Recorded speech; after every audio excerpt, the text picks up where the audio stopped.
బంగారి, నీ చేతులతో ఈ సంవత్సరం మొదటి లెక్క ఓంకారం రాసి నువ్వే మొదలుపెట్టు. అలాగే జాన్సమ్మా.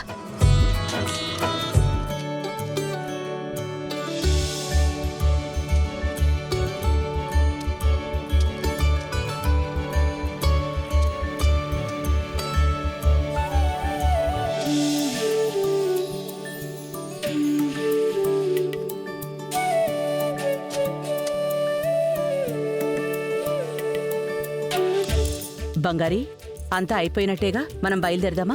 జాన్సమ్మా, ఒక ముఖ్యమైన అవార్డు ఒకటి ఉంది. ఏం అవార్డు అది? నేను ఆల్రెడీ ఇచ్చేశాను కదా. ఫంక్షన్ కూడా అయిపోయింది బంగారి. నేను కొంచెం ముందుగా వచ్చుంటే ఆ బిరుదు ఇచ్చుంటాను.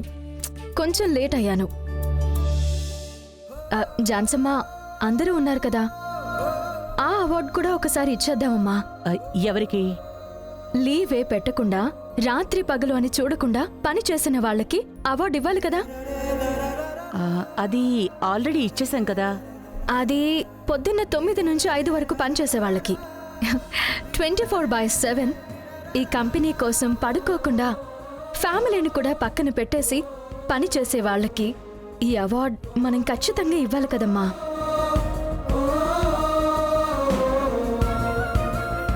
చాలా ఏళ్లుగా ఇవ్వకుండా వదిలేస్తున్నారు. ఈ సంవత్సరము మిస్ చేస్తే అది తప్పవుతుంది కదా. అలాగా? ఎవరది? పిలు. నాకే చాలా ఆశ్చర్యంగా ఉందే. అలాంటొకరిని నేనే పట్టించుకోకుండా వదిలేయడమా?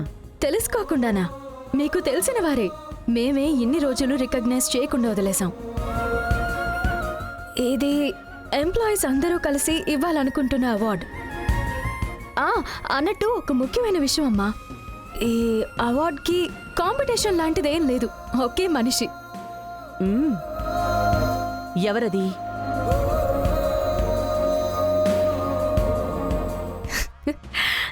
దాదాపుగా 50 ఏళ్లుగా ఒక్కో రోజు కూడా లీవ్ పెట్టకుండా కష్టపడి, రాత్రి పగలు అని కూడా చూడకుండా కష్టపడ్డా ఝాన్సీ ఫుడ్స్ ఎంప్లాయర్, ఝాన్సీ ఫుడ్స్కి ఓనర్ మా ఝాన్సీ దేవి.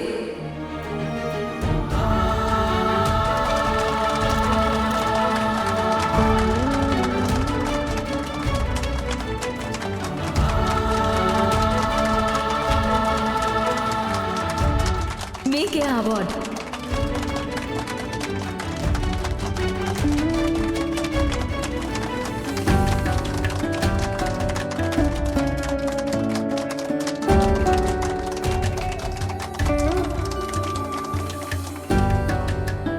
ఏంటమ్మా, ఏంటి అలా చూస్తున్నారు?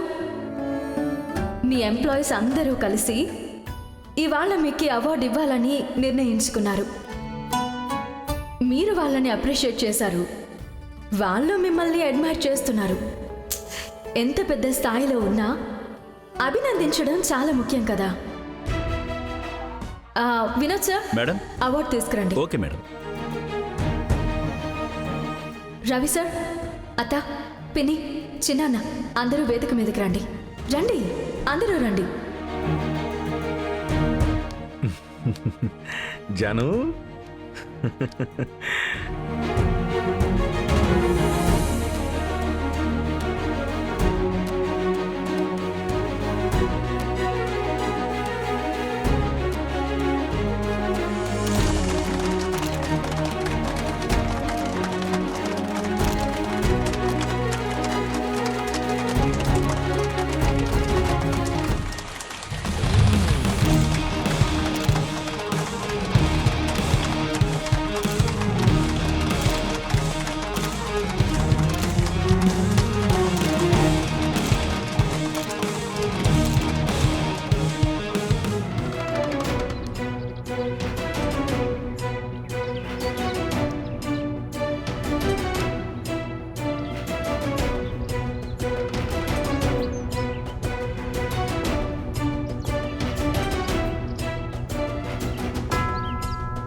నాన్న వాడే పచ్చ కలర్ లైటర్ ఆయన దగ్గరే ఉంది. మరి ఇంకెవరై ఉంటారు?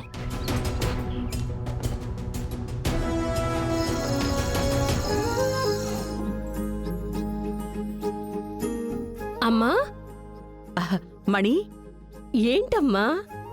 ఏదో పడుకోకుండానే కలలు కనేస్తున్నట్టున్నారు. మణి, నా మొహం చూడు, ఎలా ఉంది? ఎలా ఉంది? ఏదైనా తేడా తెలుస్తోందా? నాకేం తెలియట్లేదమ్మా. ఏంటి మణి, సరిగ్గా చూడు. అమ్మా, ఏం చెప్పాలో తెలియట్లేదమ్మా. నిన్నటికంటే నా మొహం బాగా వెలిగిపోతున్నట్టు అనిపిస్తోందా? సంతోషంగా ఉన్నట్టు అనిపించటం లేదా నీకు? ఆ, తెలుస్తోందమ్మా, తెలుస్తోంది. ఇప్పుడు తెలుస్తోంది. చాలా సంతోషంగా ఉన్నట్టున్నారు. అవును. దానికి కారణం ఎవరో చెప్పు. బంగారీనే కదా? అంత ఖచ్చితంగా ఎలా చెప్తున్నావు? మిమ్మల్ని మన బంగారీకి మించి ఎవరూ ఇంత సంతోషంగా చూసుకోలేరమ్మా. మిమ్మల్ని మన బంగారీకి మించి ఎవరూ ఇంత సంతోషంగా చూసుకోలేరమ్మా. బంగారి, నా జీవితంలో ఏదేదో మ్యాజిక్ చేస్తోంది. ఇన్నేళ్లు నేనేవేవి మిస్ అయ్యానో అవన్నీ ఒక్కొక్కటిగా నాకు తిరిగి తెచ్చిస్తోంది.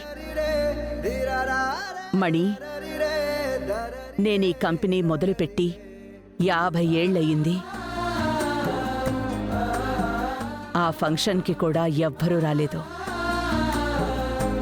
నేను ఎవరికోసం అయితే కష్టపడ్డానో వాళ్ళకి ఆ కష్టం ఒక విషయంలా అనిపించనే లేదని నేను చాలా బాధపడేదాన్ని. మణి, ఎంత పెద్ద స్థాయికి వెళ్ళినా, ఎంత పెద్ద కోటీశ్వరులు అయినప్పటికీ ఒక చిన్న గుర్తింపు, అప్రిసియేషన్ లేకపోతే వాళ్ళసలు ముందుకి వెళ్ళలేరు మణి.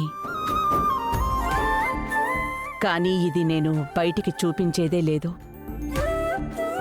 కానీ ఇవాళ బంగారి నా మనసును అర్థం చేసుకుని అది కరెక్ట్ చేసింది.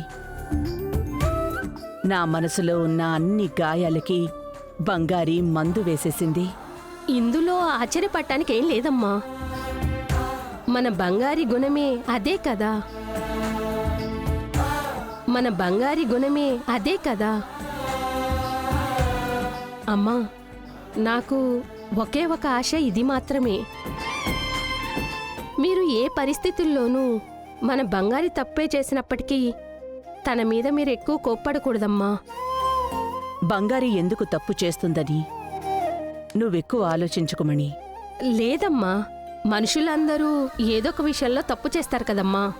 అలా ఎప్పుడో ఒకప్పుడు బంగారి వల్ల మీకు ఏదైనా ఇబ్బంది వచ్చిందంటే అప్పుడు మీరు బంగారీని అర్థం చేసుకోవాలమ్మా. తన మీద కోప్పడకూడదమ్మా. మన బంగారీని మీరు దూరం పెట్టకూడదమ్మా. మణి, నువ్వెందుకు ఇంతలాగా సీరియస్గా తీసుకుంటున్నావు?